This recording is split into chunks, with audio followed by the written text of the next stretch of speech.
Shalom. Selamat pagi. Selamat kita bertemu dalam kasih Tuhan kita Yesus Kristus.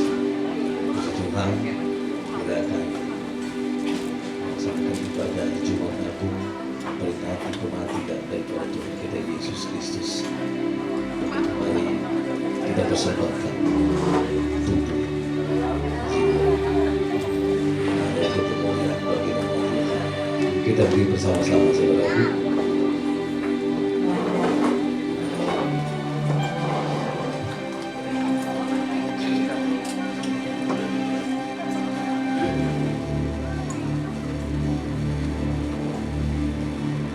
Hanya bagi Dia segala kemuliaan, segala pujian, segala hormat. Dia yang telah mati menebus setiap dosa dan kesalahan kita. Dia yang menanggung pelanggaran kita. Dia yang tidak bersalah. Dia yang tidak berdosa. Rela mati untuk kita yang berdosa. Dan pada saat ini, mari kita bawa pujian dan penyembahan kita hanya bagi Tuhan, hanya bagi nama Yesus. Haleluya Tuhan.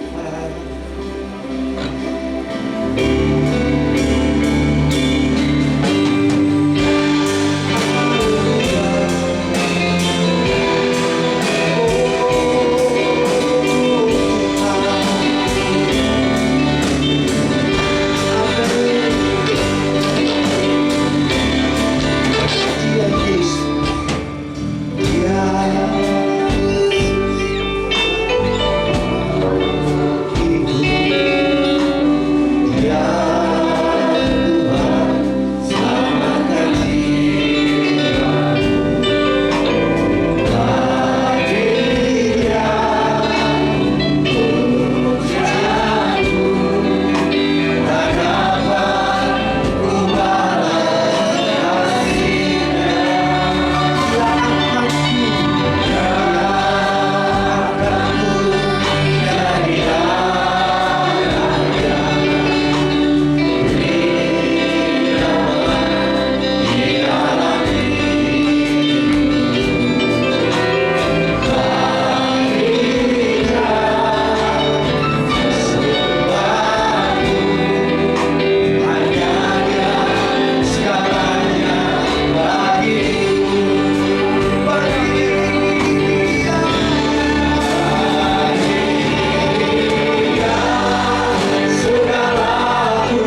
hadiratnya. Segala puji, hormat, syukur, kemuliaan untuk selama-lamanya. Pada pagi hari yang indah ini Tuhan, kami beribadah mengingatkan Tuhan bahwa Engkau yang disalib menebus setiap dosa-dosa kami, sehingga kami boleh diselamatkan. Sampai hari ini kami boleh percaya kepada Engkau Tuhan. Kami memperingati hari Jumat Agung, hari kematian Tuhan.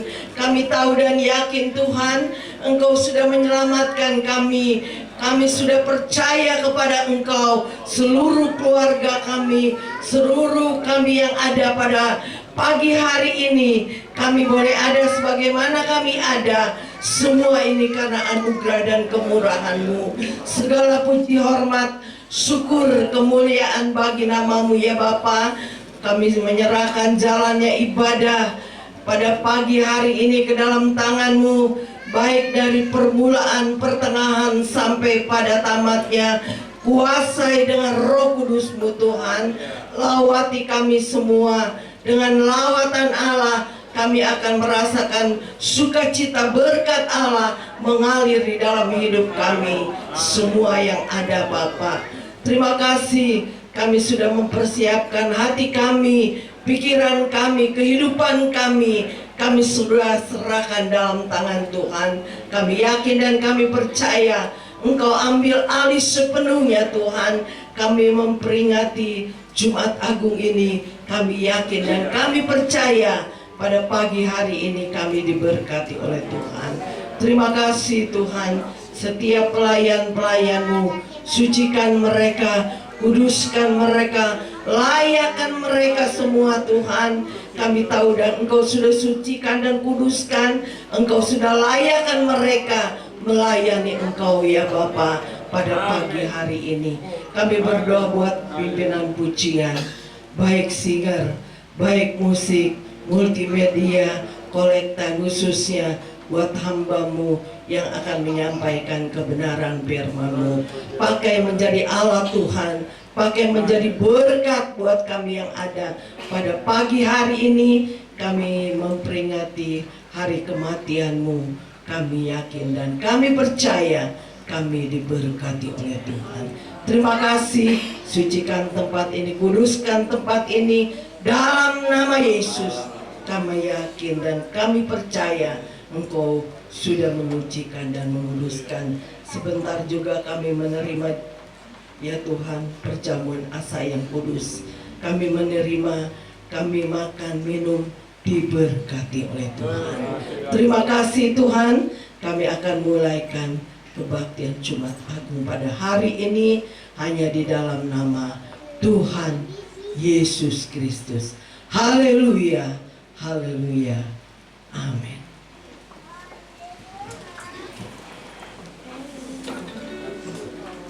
Puji bagi Tuhan.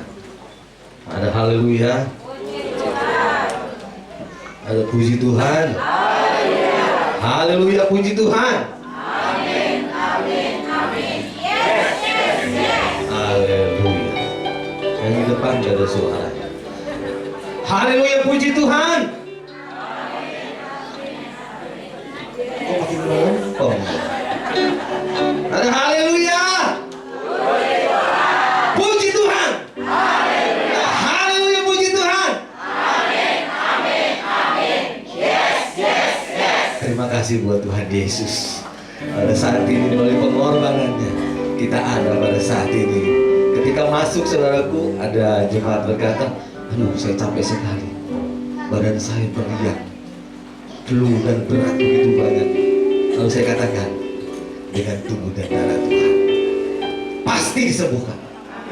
Engkau pulang membawa kemenangan dan kesembuhan daripada Tuhan kita Yesus Kristus. Amin. Amin. Terima kasih buat Ibu Gembala yang percayakan kami melayani pada saat ini masuk dalam hadirat Tuhan. Kita percaya Roh Allah ada pada saat ini, dan kita bersyukur kita memiliki Tuhan yang ajaib, Tuhan yang rela mati untuk menebus setiap dosa-dosa kita. Kita beri bersama-sama saudaraku. Kita akan pujian itu berkata, kami bersyukur dengan pujian. Haleluya.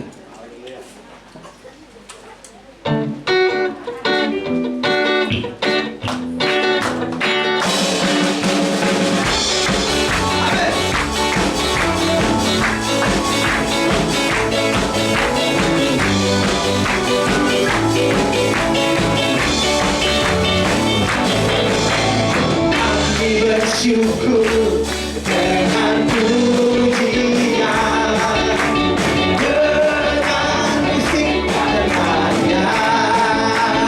Masih pelantara langit sucinya, dengan kabut seperti dan kelana. Kami bersyukur dengan pujian, dengan musik dan tarian. Masuk pelantara langit sucinya, dengan kabut seperti dan kelana. Bukan menari seperti tak menari, bukan menari memuji Allah kita. Biarlah semua yang bernafas memuji Tuhan. Oh, glory, glory, haleluya. Saudara, pujian ini berkata, semua yang bernapas memuji nama Tuhan. Ada tidak bernapas pada saat ini? Semua bernapas. Mari kita menari, mari kita memuji. Jangan malu kiri kananmu. Kalau kau memuji nama Tuhan dengan penuh sukacita, maka engkau akan menari dengan Roh Kudus. Amin. Kami bersyukur dengan pujian. Haleluya.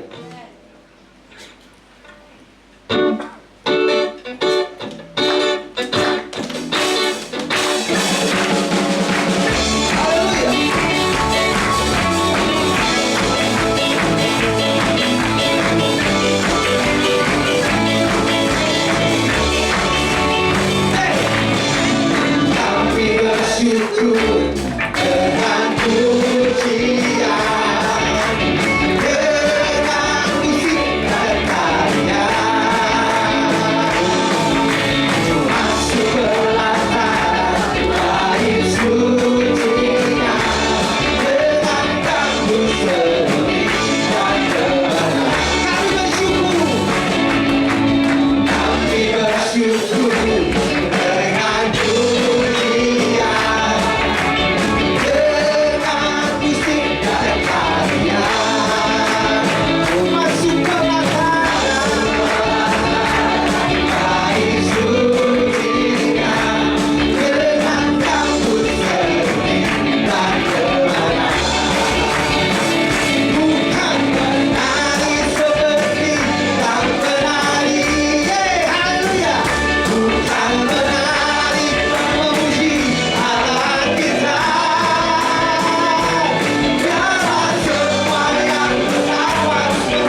ketiga, membuktikan bahwa Dia adalah Allah yang perkasa. Amin. Iblis boleh bersorak-sorai, tetapi dengan kebangkitannya, iblis akan diinjak-injak untuk kita menjadi umat pemenang. Haleluya. Tuhan sungguh baik. Haleluya. Masih semangat? Amin. Haleluya.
Tiada kata-kata yang terindah yang bisa kami katakan kepada Engkau selain Engkau baik di dalam kehidupan kami.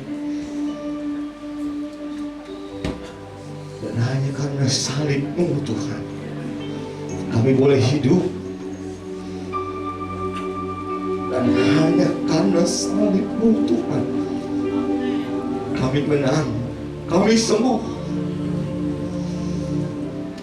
Sepanjang jalan Via Dolorosa Tuhan, Engkau memikul salib yang begitu berat. Beban yang begitu berat, Engkau pikul dosa kami. Dan di sepanjang jalan darah-Mu mengalir.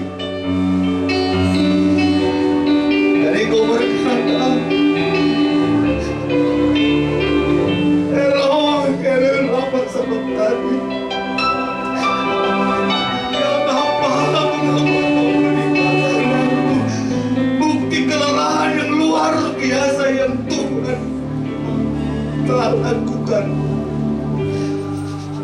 Mari saudaraku, setiap dosa kita ditanggung oleh Tuhan kita Yesus Kristus. Karena salib Tuhan, kita ada pada saat ini. Haleluya, hanya Kau di hidupku.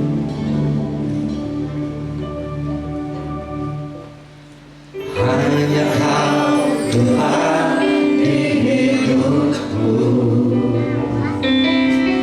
Kau berikan hidup yang baru. Darah-Mu menyucikan, pulihkan hatiku. Ku katakan Kaulah segalanya.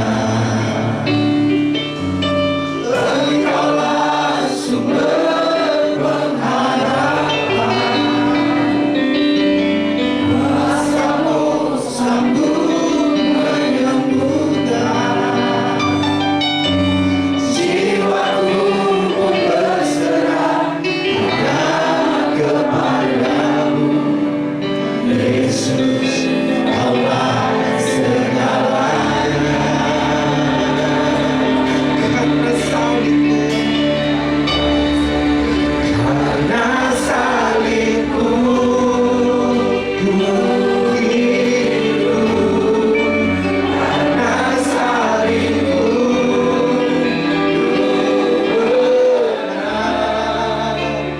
Engkau yang berkuasa.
bahkan memberikan pertolongan bagi kami Tuhan.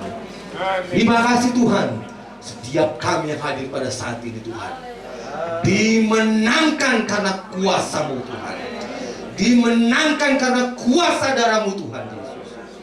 Terima kasih Tuhan, terima kasih Yesusku, Engkau baik di dalam kehidupan kami.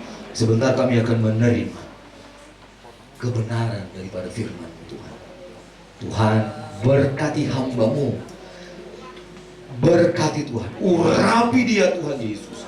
Kami percaya dalam nama Yesus ada roh Allah di dalam kehidupannya, memberikan kekuatan bagi setiap kami yang ada pada saat ini. Terima kasih Tuhan. Sebentar kami akan memberikan yang terbaik dari apa yang kami miliki. Besar kecil persembahan kami mau beri dengan ketulusan hati kami. Terima kasih Tuhan. Kami siapkan hati kami, kami siapkan telinga kami untuk mendengarkan sabda dalam nama Tuhan Yesus Kristus. Haleluya. Amin. Silakan saudaraku. Amin. Ingat akan nama Yesus. Haleluya. Kalau ingat nama Yesus, pada senang semua. Coba kalau ingat nama suami, mengerikan. Ya, tapi kita bersyukur kalau Tuhan masih ingat kita hari ini. Amin. Puji Tuhan. Salam sejahtera bagi kita semua. Salam sehat. Saya boleh berjumpa kembali ya di ibadah Jumat Agung. Ya, terima kasih untuk Ibu Gembala yang sudah memberikan saya kembali kesempatan untuk menyampaikan isi hati Allah. Amin. Saya kira tidak kebetulan ketika pujian tadi bilang ingat akan nama. Maka cerita ini atau kisah ini, kisah dalam Injil Lukas pasal 17 ayat yang ke-19 sampai 11 sampai 19. Tapi saya tidak membacanya karena kita mengejar waktu. Karena saya mengeksposisi akan teks ini. Ya, jadi saya mulai dari ayat 11 saja. Ya, ayat 11 dalam Injil Lukas pasal 17. Ya. Injil Lukas pasal 17 ayat yang ke-11 mengatakan begini. Sama-sama kita membacanya. Ya, 1, 2, 3. Dalam perjalanannya ke Yerusalem, Yesus menyusur perbatasan Samaria dan nah, apa yang kita pikirkan waktu kita baca teks ini, ayat ini? Kalau kita, ya kalau saya dengan anak-anak di sekolah, ya biasanya saya selalu di kelas yang sebelah 12-7 ya, Verina. Dia paling pintar kalau saya bilang, oke, saya bapak kasih teks, kalian bikin renungan. Jadi ada historinya, ada latar belakangnya. Kenapa itu, mengapa seperti ini, apa yang terjadi. Mereka luar biasa. Calon-calon pendeta kayak. Tapi gak ada yang mau. Ya, diundip sekarang nanti. Ya. Luar biasa, diterima di undip ya. Nah, dari Yadika. Ya, dari Yadika dia. Yang kemarin juga diterima juga di mana? Yang Jember kalau nggak salah. Di Jember. Jadi anak-anak yang dari GPD Metlan Tambur itu dipakai Tuhan luar biasa. Dia juara 1 di SMA. Ya. Karena selama ini tidak bermasalah dengan agama, nggak ada masalah dia soal agama Kristen, tidak ada masalah. Yang masalahnya kalau gurunya nggak datang. Oke, ayat 11 mari kita lihat. Dalam perjalanannya ke Yerusalem, Yesus menyusur perbatasan Samaria dan Galilea. Pertanyaan kita begini, kenapa dia menyusur perbatasan? Kan begini. Kalau kita ke gereja kan, kalau kita datang ibadah pasti ada pertanyaan. Ngapain saya di sini? Kan gitu.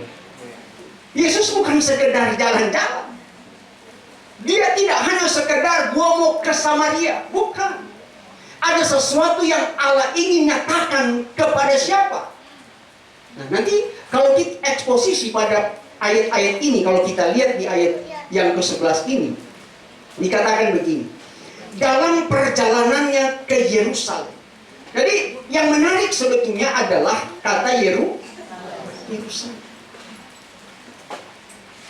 Kita sering nyanyi kan, kalau di kedukaan, ya, oh Yerusalem, ada seneng banget, kota mulia. Terus,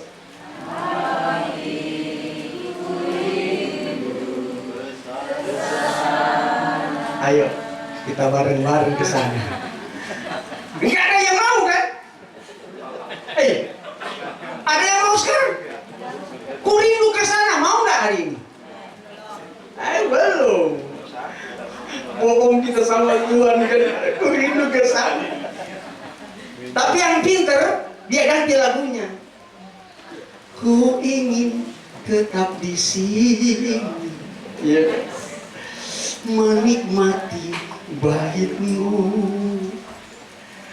Kalau pintar dia nyanyi itu, dia nggak mau nyanyi Oh Yerusalem. Ya. Tapi yang lain dia ganti, ku mau di sana, ya. Ku mau di sana. Tapi yang lain bilang, ku ingin tetap di sini. Paulus juga begitu kan? Ketika Tuhan bilang, Paulus, yuk berangkat. Dia bilang, aku didesak dari dua arah. Aku pengen ke sana, tapi aku juga ingin di sini. Tapi dia bilang, terlebih baik aku ada di sini supaya aku menjadi itu kuncinya. Jadi ketika Yesus dalam perjalanan ke Yerusalem, bahkan ketika Yesus menyusur perbatasan Samaria dan Galilea, itu bukan kebetulan. Kalau kita lihat misalnya di Lukas pasal 9, coba kita cek. Ada apa sebetulnya dengan Samaria sehingga Yesus menyusur perbatasan ini? Namanya perbatasan, berarti ada celah di sana. Ya, kalau ada perbatasan berarti ada sesuatu yang terjadi. Nah, kalau kita lihat di pasal 9, Injil Lukas pasal 9.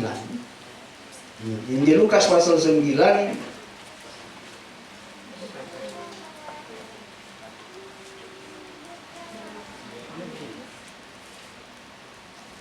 ayat yang keberapa ini? Ayat ke-51. Dia bilang begini. Ketika hampir genap waktunya Yesus diangkat ke surga, Ia mengarahkan pandangannya untuk pergi ke Yerusalem. Jadi tujuan Yesus ke Yerusalem adalah apa? Mati di kayu salib. Gitu. Saudara, tujuan kita sama sebetulnya. Tujuan kita menuju Yerusalem, bukan Yerusalem dalam tanda kutip adalah Yerusalem duniawi, tapi Yerusalem surga. Semua kita mengarahnya ke sana. Apa yang kita lakukan tadi? Oh Yerusalem, kota mulia. Itu tujuan kita terakhir sebetulnya. Tetapi menjadi menarik apa yang kita lihat di ayat 50 berapa tadi? 2. Dan Ia mengirim beberapa utusan mendahului Dia. Mereka itu pergi lalu masuk ke suatu desa orang Samaria untuk mempersiapkan segala sesuatu bagi.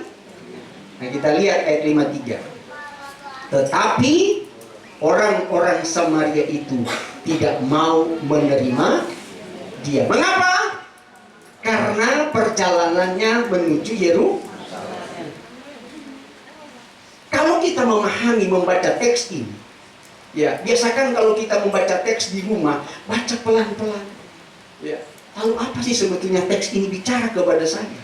Karena kita ini bukan pembaca pertama, ya, pembaca kedua. Ya, saya mencoba membaca pada pembaca pertama. Maka ketika Yesus mengatakan bahwa Lukas mencoba menjelaskan di dalam ayat 11 tadi, dalam pasal 17, dia mengatakan dalam perjalanannya ke Yerusalem, Yesus menyusur perbatasan Samaria dan Galilea. Ada masalah sebetulnya di sana. Kenapa? Karena kalau kita lihat di pasal 17, coba di bagian yang slide kedua, coba slide kedua, Lukas 17 ayat 11. Nah, yang ada salibnya. Mundur lagi ayat. Oke. Nah, dalam perjalanannya ke Yerusalem, Yesus menyusur perbatasan Samaria dan Galilea. Nah, kita lihat pertanyaan kita, Yesus menyusur perbatasan. Mengapa? Kita sering bertanya, mengapa kok Yesus menyusur perbatasan? Kadang-kadang ya kita sering berpikir begini, ngapain lu ada di sini? Kan gitu. Kenapa kamu ada di sini? Karena ada tujuan, kan gitu. Nggak mungkin kita datang di tempat ini lalu tujuan kita pokoknya gue cuma duduk doang. Enggak, kan? Mari kita bertanya pada diri kita. Tuhan, saya ada di GPDI Gria 50 Met Lantabun, apa sebetulnya pesan Tuhan bagi saya? Ya Tuhan, gue cuma duduk doang. Kan bukan begitu. Ada tujuan yang Tuhan taruh kepada kita. Amin. Paling tidak kita menjadi berkat dan membawa orang-orang percaya kepada Kristus. Kalau di samping kita masih ada kursi kosong, Tuhan, masih ada yang kosong. Biarkan aku berjumpa dengan orang yang belum berjumpa dengan Tuhan, supaya satu waktu dia bisa duduk di samping saya ini, di gereja ini. Kan begitu. Itu tujuan perjalanan hidup kita menuju Yerusalem. Tapi waktu Yesus menuju Yerusalem itu bukan mulus. Kenapa yang Yesus lihat ada sesuatu yang harus diubah oleh Yesus? Kenapa? Karena ada celah perbatasan Samaria dan Galilea. Artinya orang Samaria dan orang-orang Yahudi itu enggak akur. Mengapa Yesus menyusun perbatasan itu? Karena dia mau lihat ada satu hal yang perlu dilakukan Tuhan di sana. Kan begitu. Kalau kita hadir hari ini, berarti ada sesuatu yang harus kita lakukan. Kan begitu. Amin. Mari kita lihat berikut ayat yang ke slide yang berikut. Alasan, kita lihat ada alasan Yesus menyusul perbatasan Samaria dan Galilea. Kalau kita perhatikan di Lukas pasal 4 ayat 43 sampai 44, dia mengatakan begini. Tetapi ia berkata kepada mereka, juga di kota-kota lain aku harus memberitakan Injil Kerajaan Allah, sebab untuk itulah aku diutus. Jadi Yesus menyusul perbatasan bukan cuma sekedar jalan-jalan, bukan, tapi ada tujuannya. Di kota-kota lain aku harus memberitakan Injil Kerajaan Allah, sebab untuk itulah aku diutus. Itulah sikap yang harus dimiliki oleh hidup kita orang yang beriman.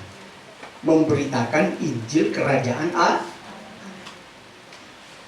Paling tidak kita bilang apa? Kita menjadi surat yang terbuka, dibaca oleh semua orang. Dibaca. Makanya kita kalau mimpin pujian, singers, nanti ketika turun dibaca orang.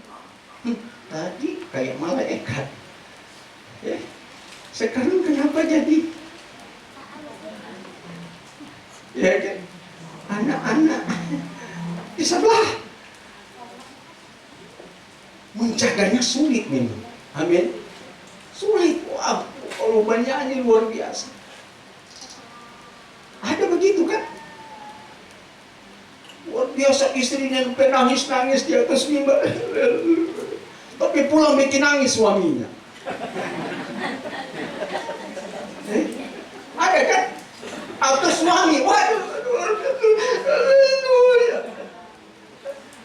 pas pulang lagi bikin nangis istrinya. Jujur, amin. Kalau ada itu saya dulu begitu. Oh, ini kan manusia bukan robot. Ada pikiran, ada perasaan, ada kehendak. Ya kan, memeras itu susahnya luar biasa. Waktu anak bikin anak pembangunan bikin nangis orang tua. Ya. Kalau lagi mantu, bikin bahagia itu orang tua sekaligus mertua. Jangan bikin susah kan? Kalau ada yang bikin susah, Tuhan ampuni aku. Peluk mamamu itu, peluk mertuamu itu. Maafkan aku kalau aku banyak. Amin. Alkitab bilang damai surga ada dalam hatiku. Ya. Aduh, langsung damai surga itu. Ya. Coba kalau kita peluk mertua kita. Besok kita jalan-jalan ya. Mau tas mana kamu mau? Iya. Oh no, kalau dipeluk mertuanya, pas lagi sakit, mana si ini, mana si dia cari. Bukan cari anaknya, cari mana. Dia cari anak mantunya. Karena dia tunjukkan sikap yang takut akan Tuhan. Coba kalau enggak, mama lagi sakit, nanti aku kan, nggak usah lagi, biar aja. Iya kan? Nggak usah. Tapi kalau dia baik, belum dipanggil loh. Bahkan mama lagi sakit, ada apa? Langsung sehat mamanya. Wih, amin. Karena hati gembira adalah coba bayangkan kalau mertua lihat anak mantunya gembira, langsung sehat dia. Tapi kalau lihat anak mantu nggak gembira,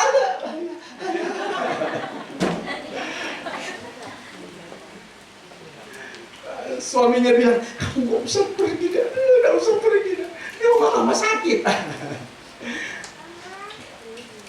Nah, amin. Jadi tujuan kita adalah memberitakan Injil kerajaan. Sebab untuk itulah aku diutus.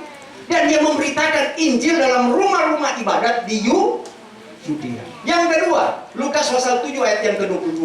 Dan Yesus menjawab mereka, pergilah dan katakanlah kepada Yohanes, apa yang kamu lihat dan kamu dengar, orang buta melihat, orang lumpuh berjalan, orang kusta menjadi tak.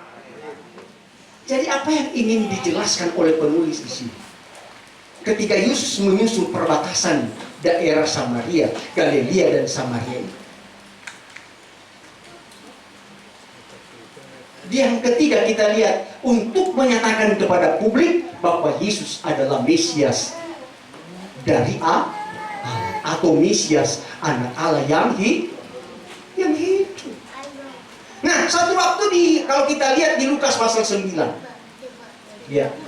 Satu waktu ketika di Lukas pasal 9, orang-orang itu bertanya, ya. Bertanya kepada Yesus, mengatakan kepada, menurut kamu siapakah aku ini? Lalu dikatakan bahwa ada orang yang mengatakan engkau adalah Elia, engkau adalah salah satu nabi yang telah bangkit. Tapi Yesus bilang begini, menurut kata orang siapakah aku ini? Ada orang yang bilang kamu begini, kamu begitu. Tapi ketika dia tanya kepada murid, menurut kamu siapakah aku ini? Maka Petrus bilang apa? Engkau Mesias dari Allah. Jadi Yesus mau menunjukkan kepada publik bahwa dia adalah Mesias. Dia adalah Tuhan. Itu maksudnya. Jadi saya kira bukan cuma sekedar dia jalan-jalan, bukan. Ada tujuannya. Yang pertama memberitakan Injil kerajaan Allah. Itu tujuan. Tujuan Yesus harusnya menjadi tujuan yang sama terhadap kita orang percaya. Memberitakan Injil kerajaan Allah. Injil, Euangelium, artinya kabar baik. Dimanapun kita pergi, kita kasih kabar baik. Jangan jadi kabarnya, saya dengar si dia. Jangan bikin. Kalau dengar begitu, enggak. Dia takut Tuhan, percaya deh, percaya. Iya kan? Kalau ada yang negatif masuk, enggak bikin kabar baik, ubah itu jadi kabar baik. Udah, kita baik-baikan, Tuhan sudah mau datang. Nah, kita kembali ke pasal 17 bagian ayatnya. Ya, jadi ada beberapa alasan tadi di bagian alasan Yesus menyusul perbatasan. Berikut kita lihat dia memasuki. Ya, slide berikut. Slide berikut, Lukas pasal 17 ayat yang ke-12. Dia mengatakan begini, ketika ia memasuki suatu desa, datanglah ke 10 orang kusta menemui dia. Mereka tinggal berdiri agak jauh. Apa alasan orang-orang ini berdiri agak jauh? Kalimat sudah menjelaskan di depannya. Karena orang kusta. Orang kusta nggak boleh dekat-dekat. Orang kusta itu dengan orang yang sehat itu kurang lebih jaraknya 100 langkah. Maka dikatakan mereka berdiri agak jauh 100 langkah, selempar batu jaraknya. Tapi menjadi menarik kalau kita lihat, ini alasan sebetulnya mengapa Yesus menyusul perbatasan Samaria dan Galilea. Karena ada orang kusta. Yesus kan tahu gitu.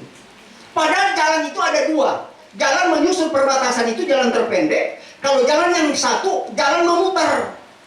Ya, dia muter panjang, tapi itu aman. Tapi jalan yang terpendek ini harus melewati orang Samaria. Orang Yahudi nggak suka gitu. Tapi di situ keunikan Yesus menyusul perbatasan. Mengapa? Karena dia tahu ada orang kusta yang membutuhkan belas kasih Tuhan. Kadang-kadang kita kan begitu. Gua mau datang tapi ada dia di situ. Kan gitu. Benar nggak? Gua mau masuk sih, cuman masih ada nggak dia di situ? Masih. Udah ke toko itu sekarang. Udah. Menyerah. Ada. Tapi kalau kita mau lihat iman kita bertumbuh, ada nggak dia di situ? Ada. Gua datang. Gua pegang dia, pelukan dia. Teletabis gua nih, teletabis nih gua. Berpelukan. Hai. Gitu. Amin. Iya. Panggil. Berbaikan. Nggak, surga itu ya nggak ada orang yang marah-marah masuk surga. Nggak ada. Namanya surga mulia. Orang-orang itu harus mulia di hadapan Tuhan. Nggak ada.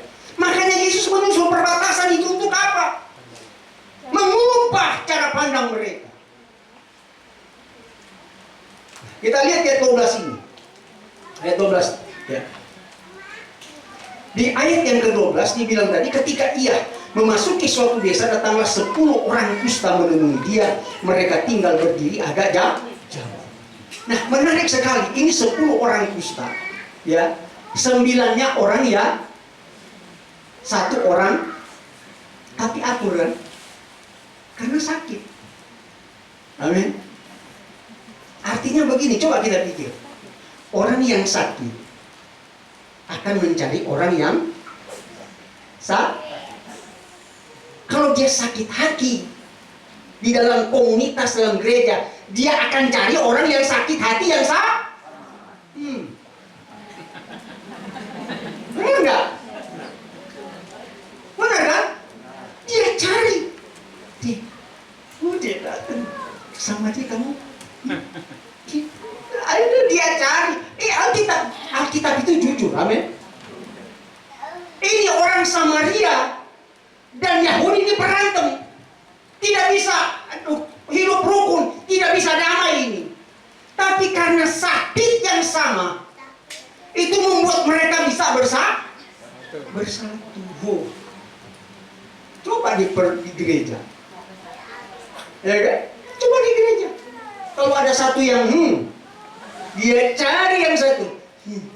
Sama-sama kita ngobrol. Dia cari sama. Benar kan? Benar gak ini? Benar. Jangan coba-coba gabung sama yang sakit sama sakit. Aduh. Yang sehat-sehat langsung muntah-muntah itu. Mual-mual itu. Benar ini. Alkitab jamin kok. Yang sakit cari yang sakit. Tapi uniknya mereka apa? yang sakit gabung, dia cari Tuhan. Itu uniknya. Amin. Iya. Nah, kita lihat di sini di ayat yang ke-12 dikatakan bahwa ketika ia memasuki suatu desa, datanglah ke-10 orang kusta menemui dia. Mereka tinggal berdiri agak jauh, berdiri agak jauh. Coba kita lihat dulu ini. Kita kembali ke slide yang Lukas 17 dan 14, slide ayat 14. Terus.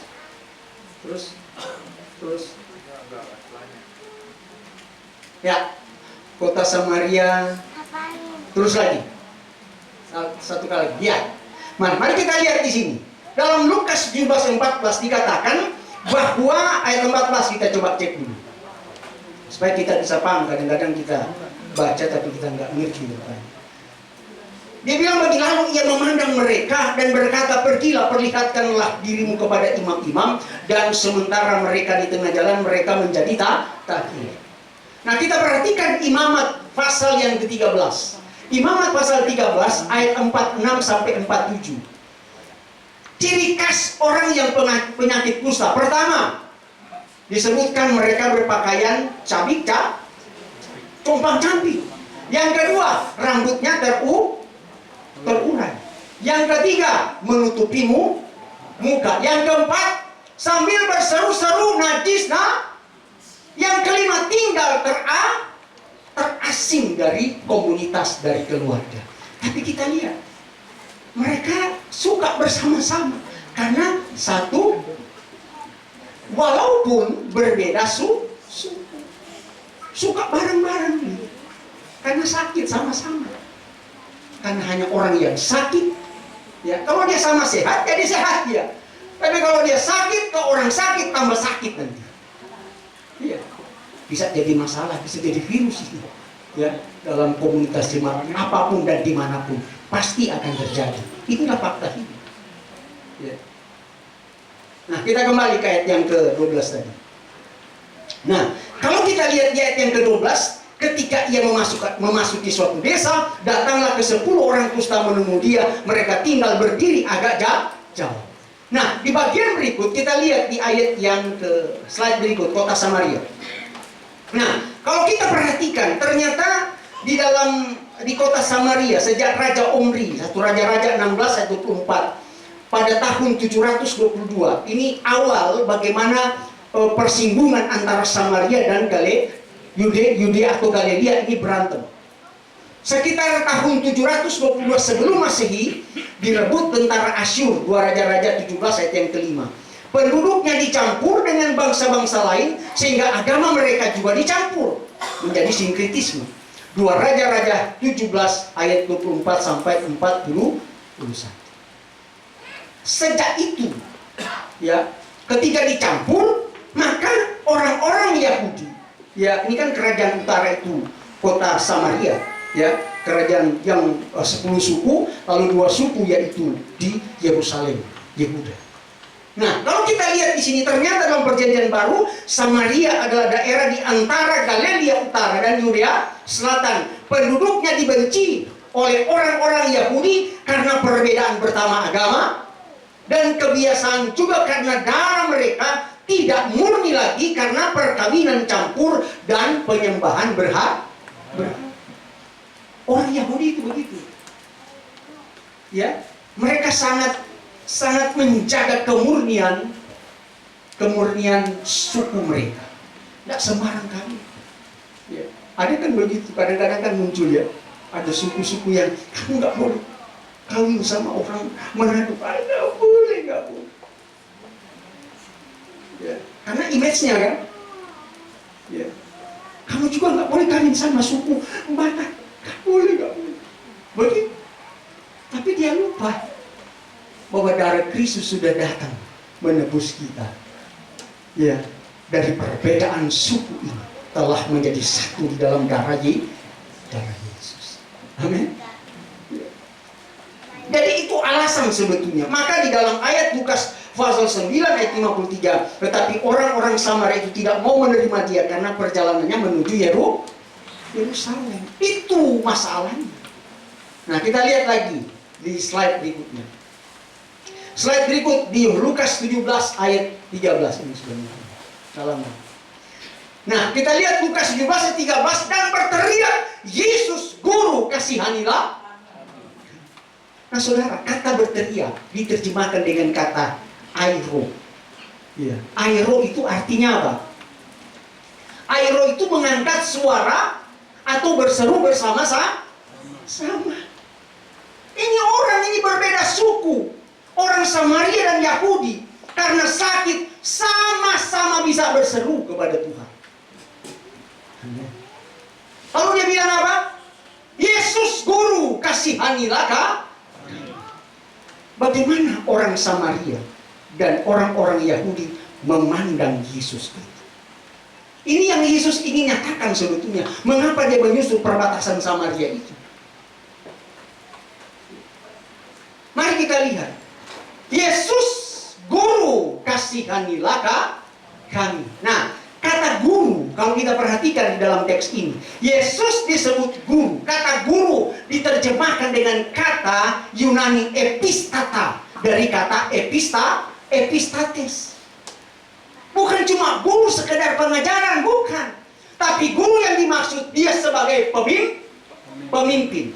Dia sebagai pengawas, dia sebagai tuan. Artinya tuan atas orang-orang yang sepenuhnya berwenang atas pemilik kehidupan. Jadi orang-orang Samaria ini, orang Yahudi melihat kepada Yesus bukan cuma sekedar guru yang mengajar, tapi melihat Yesus sebagai pemilik kehidupan. Epistates. Yesus paham itu.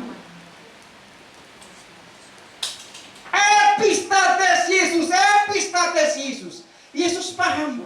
Yang dia teriakan bukan cuma sekedar guru yang mengajar, tapi mengakui Yesus adalah pemilik kehidupan mereka. Itu maksudnya. Yang kita cuma tahu kan mereka berteriak. Tapi kata guru yang dimaksud epistates ini, mereka mengakui bahwa mereka, Yesus pemilik kehidupan mereka yang penyakit kusta ini. Amin.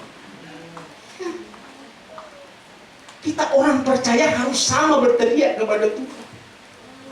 Tuhan, Engkau pemilik kehidupan. Sekalipun aku susah, sekalipun aku sakit, Engkau tetap pemilik kehidupan. Amin. Itu yang mereka teriakkan. Maka Yesus memandang dia.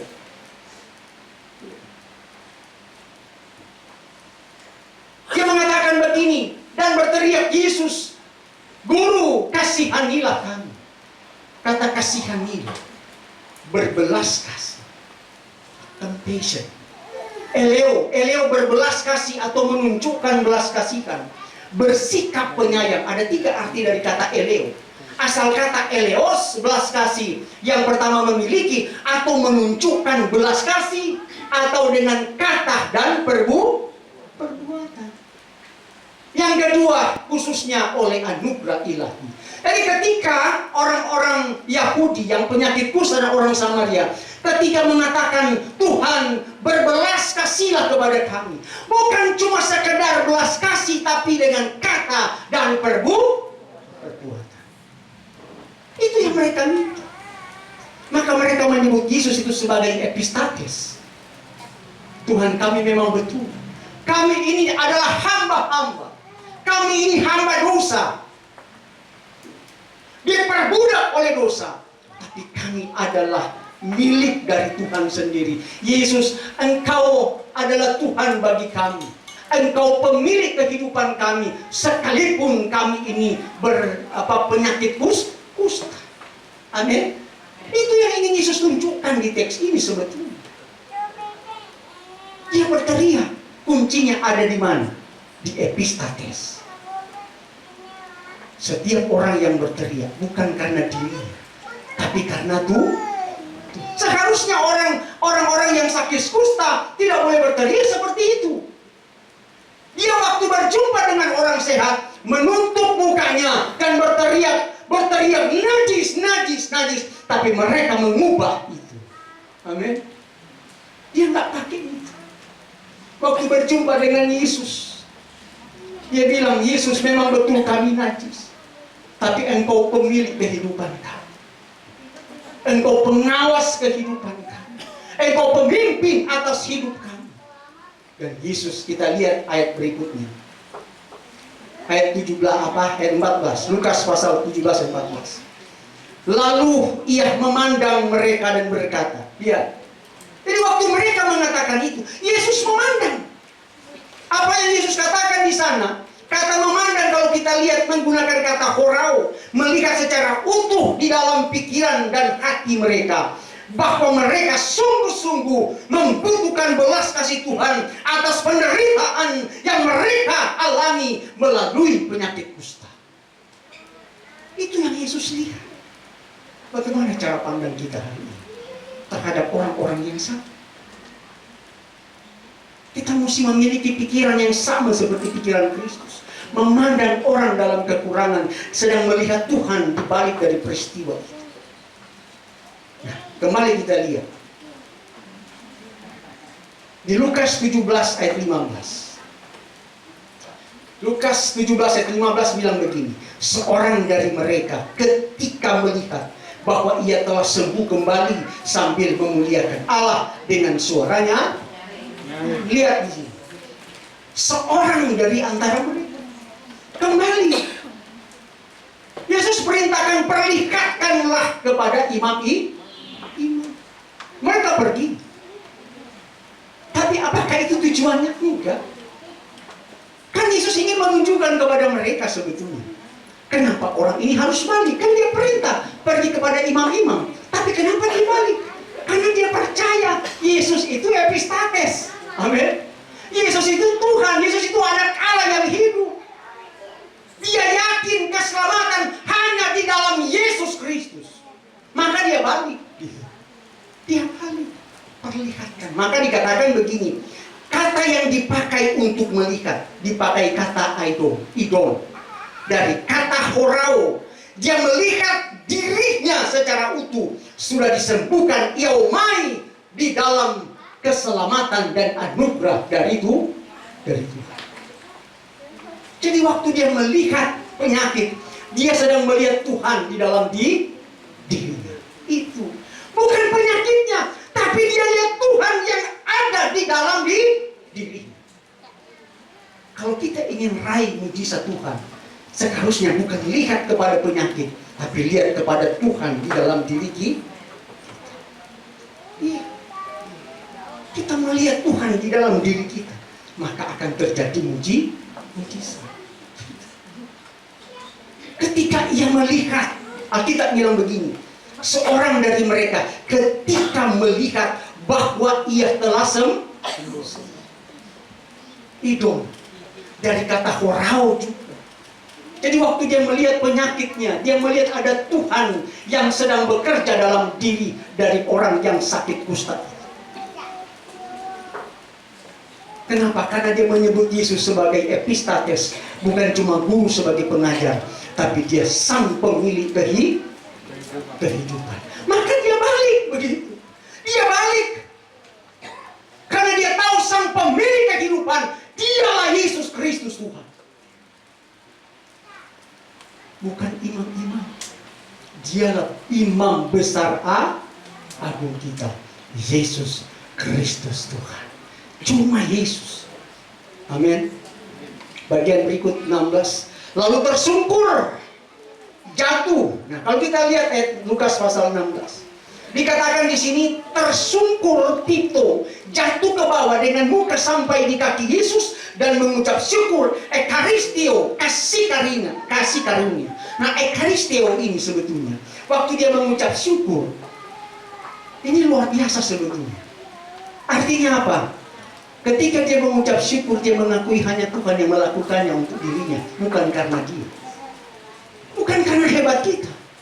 Aku sembuh bukan karena aku, tapi karena kasih karunia Tuhan Yesus. Amin. Bukan karena kita hebat, bukan karena kita banyak uang, bukan. Karena kasih karunia kan Yesus Kristus.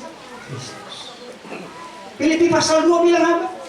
Kerjakanlah keselamatan. Ayat 13 dia bilang apa? Karena Allah yang mengerjakan di dalam kamu. keselamatan. Tapi keselamatan bukan dikerjakan dengan kekuatan kita, tetapi Allah yang berkarya dalam hidup kita, yang mengerjakan dalam hidup kita untuk kemuliaan Tuhan. Bukan karena kita. Jadi kalau kita sehat, itu karena anugerah Tuhan. Ya, kalau kita kuat, itu anugerah Tuhan. Amin. Bukan karena kebaikan kita, tapi anugerah Tuhan. Semata-mata adalah anugerah dari Tuhan. Jadi kalau kita lihat tersungkur itu menggunakan kata pipto, ya, jatuh ke bawah dengan muka sampai di kaki Yesus dan mengucap syukur, eukaristio atau kasih karunia. Secara tepat mengakui bahwa kasih karunia Allah lah yang bekerja di dalam dan bagi orang Samaria tersebut. Bukan karena kita, tapi karena kasih karunia. Amin. Itu sebabnya Yesus menyusur perbatasan itu karena kasih karunia. Gap itu mesti disingkirkan.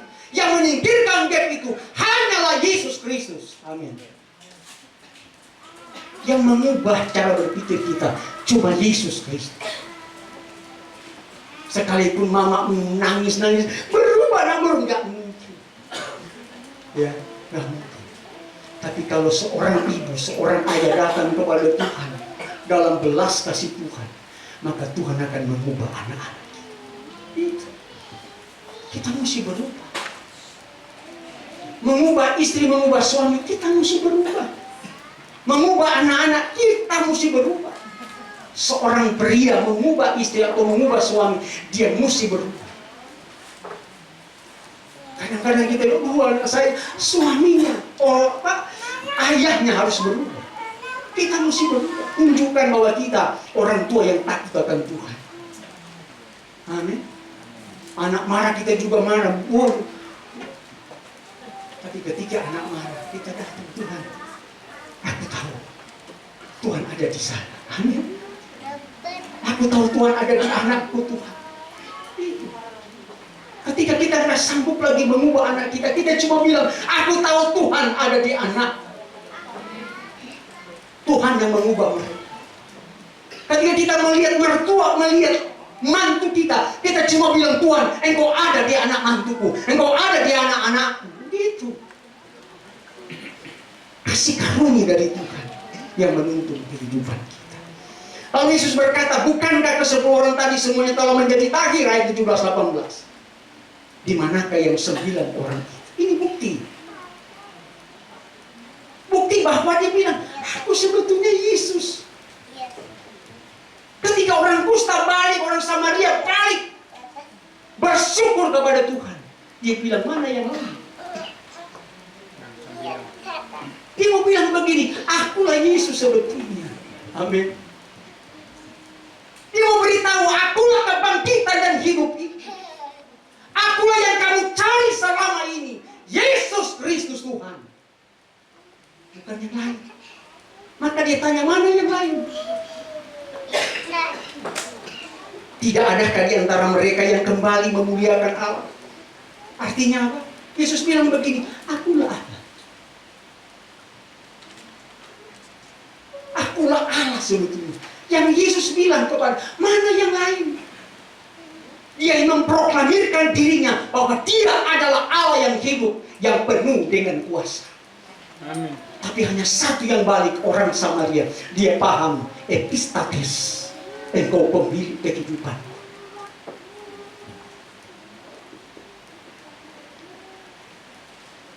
Tidak adakah di antara mereka yang kembali untuk memuliakan selain daripada orang asing? Amin. Yesus mengakui itu. Yesus tahu selain daripada orang diasingkan oleh karena dosa, oleh karena kusta. Di sinilah Yesus menunjukkan identitasnya bahwa Yesus adalah Mesias, anak Allah yang hidup. Jadi bukan sekedar ketika dia menyembuhkan orang yang sakit kusta, bukan cuma sekedar sembuh, tapi dia mau menunjukkan, nih gua ini, akulah Yesus, anak Allah yang hidup. Hanya satu yang datang, orang Samaria, yang seharusnya tidak mengakui dia, tapi orang Samaria ini mengakui Yesus epistates sebagai penguasa, sebagai pemimpin, sebagai pemilik kehidupan. Ayat 19. Lalu ia berkata kepada orang itu, berdirilah dan pergilah, imanmu, pistis iman atau keyakinan, kepercayaan, keyakinan diri, kesetiaan, pistis selalu diterima dari Allah dan tidak pernah dihasilkan oleh kita. Jadi iman itu datang dari Tuhan. Iman yang menggerakkan hatinya mengakui Yesus Kristus adalah Tuhan sebagai pemilik kehidupan. Waktu dia mengakui epistates, maka iman sudah muncul. Maka Yesus mengatakan, ia berkata kepada orang itu, berdirilah dan pergilah, imanmu telah menyelamatkan engkau. Menyelamatkan, telah menyelamatkan, menggunakan kata zozo. Menyelamatkan, menolong, membebaskan, menyembuhkan, dan melindungi engkau. Jadi Tuhan ketika bicara kepada orang yang samar, dia bilang, pergilah, imanmu telah menyelamatkan. Bukan berarti iman terlepas daripada Kristus, bukan. Iman yang mendorong dia untuk mengakui Yesus epistates terhadap diri. Engkau Yesus pemilik kehidupanku, sekalipun aku berdosa, aku percaya engkau pemilik kehidupan. Amin. Tuhan memberkati kita. Haleluya.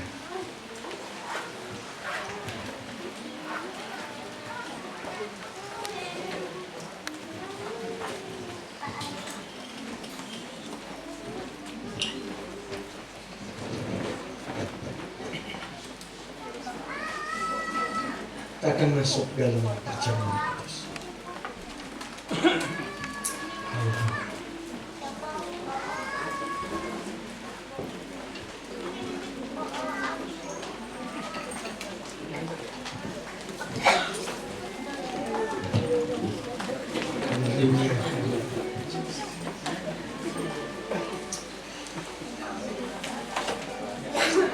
Di ayat 9 Yesus berkata kepada orang, berdirilah dan pergilah, imanmu telah menyelamatkan engkau. Inilah keyakinan kita bahwa Tuhan menyelamatkan kita dari setiap masalah yang kita hadapi.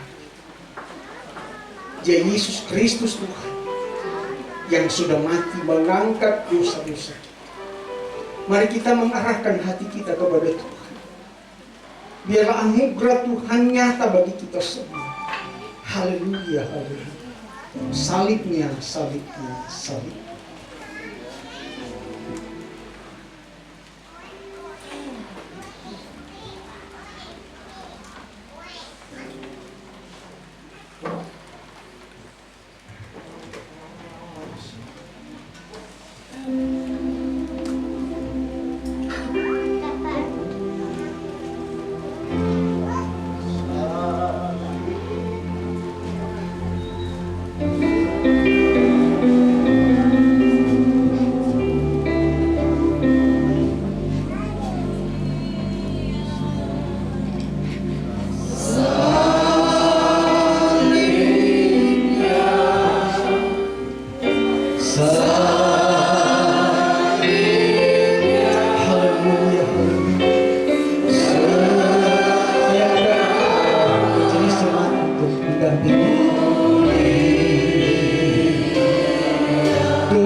Kepada Tuhan, salibnya dengan penuh iman. Yeah.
Tuhan, firman-Mu Tuhan menjadi berkat bagi kami. Terlebih di hari kematian Engkau ya Tuhan. Kami boleh ingatkan ya Tuhan akan segala dosa-dosa salah kami yang sudah kami lakukan Tuhan.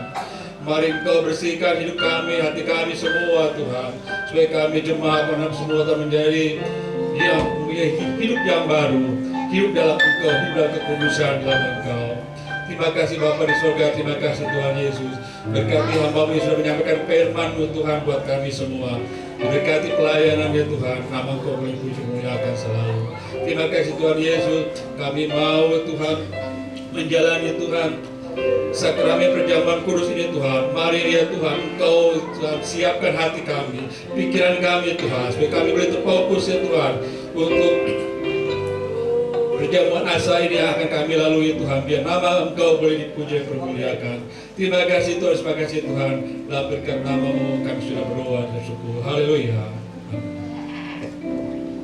Mari bersama kita tumpang tangan.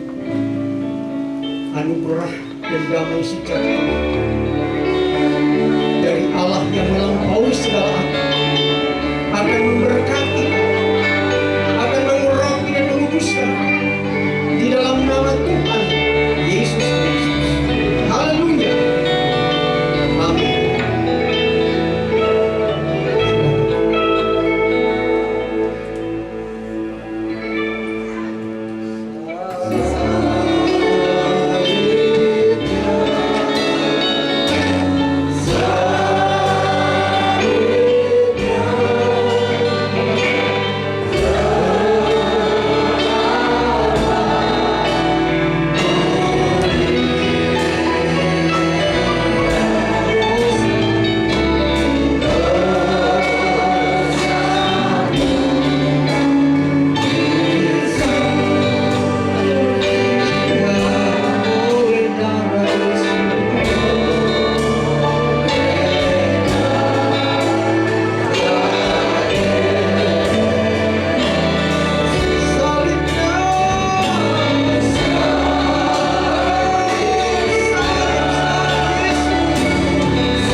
Semua sudah. Salibnya, salibnya.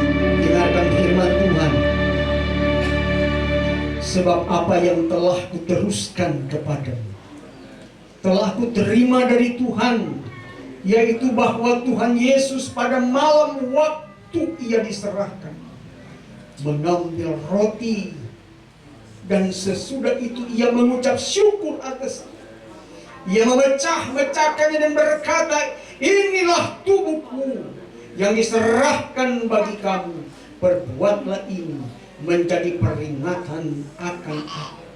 Dengan iman di dalam nama Tuhan Yesus Kristus kita makan roti ini. Haleluya.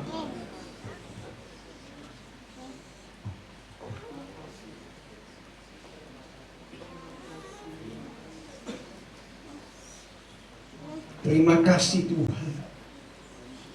Terima kasih. Haleluya, haleluya. Terima kasih Tuhan. Mari kita angkat cawan. Demikian juga ia mengambil cawan. Sesudah makan lalu berkata, cawan ini adalah perjanjian baru yang dimeteraikan oleh darahku. Perbuatlah ini setiap kali kamu meminumnya menjadi peringatan akan aku. Dengan iman di dalam nama Tuhan Yesus Kristus kita minum cawan ini. Haleluya.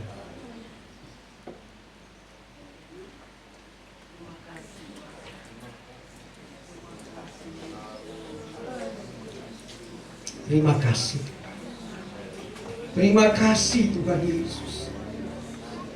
Terima kasih Tuhan. Kasih-Mu, kuasa-Mu nyata bagi kami. Engkau Roh Kudus mengambil alih hidup kami.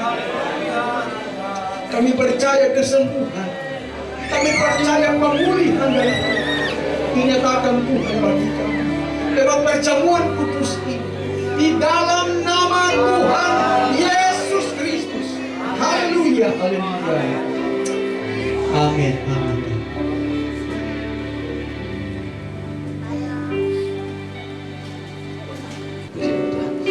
Kita akan akhiri acara ibadah kita pada saat siang hari. Kita beri bersama-sama, saudaraku. Terima kasih Tuhan untuk serangkaian acara yang terlalu besar.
Dengan penuh syukur Tuhan, kami mengakui bahwa Tuhan terlalu besar, terlalu ajaib karya-Mu atas hidup kami.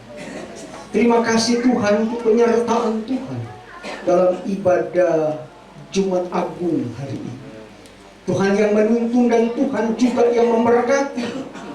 Tuhan mengaruniakan kepada seluruh pelayan-pelayan hikmat dan kebaikan-kebaikan Tuhan, sehingga kami melihat karya-Mu yang ajaib nyata dalam setiap keberadaan hidup kami. Bahkan secara khusus Tuhan, kami berdoa bagi seluruh jemaat yang ada.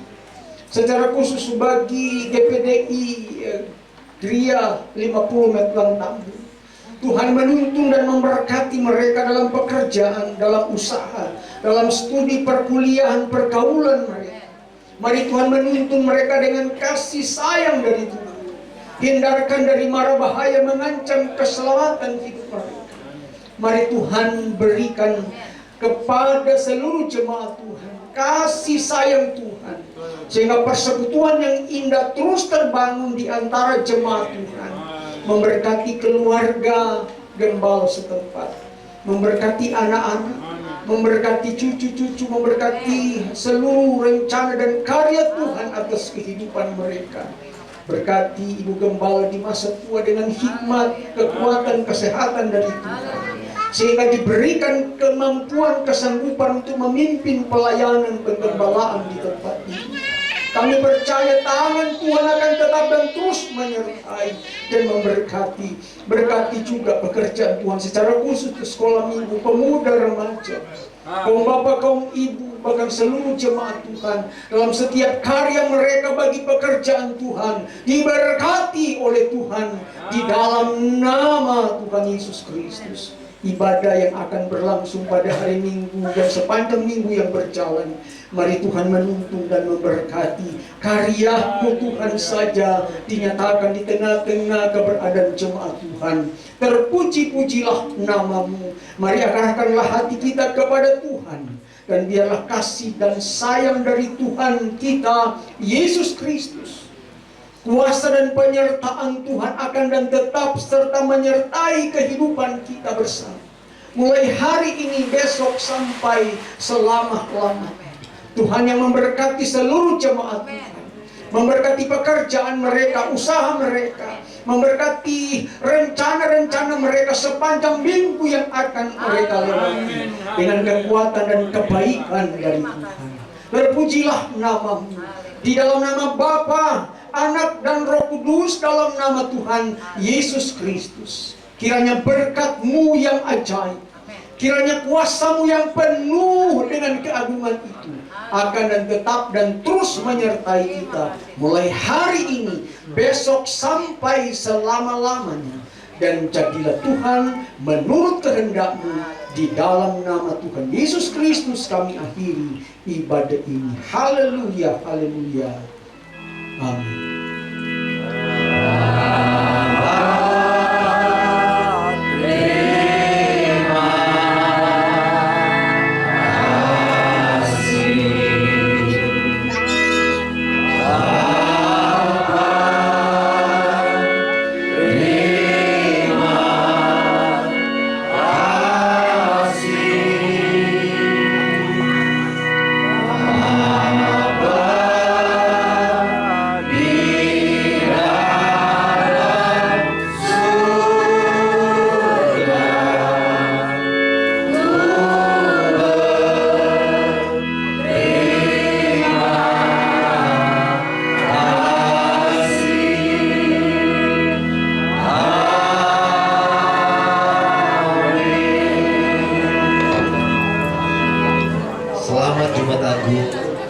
Selamat siang, Tuhan Yesus memberkati.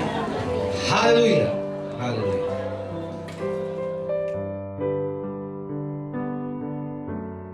Haleluya, salam sejahtera bagi kita semua. Saya berada di GPDI Jemaat Gria 50 Metlan Tambun, Cibitung, mengungkapkan rasa syukur kepada Tuhan atas anugerah dan kebaikannya hari ini di tengah-tengah ibadah Jumat Agung.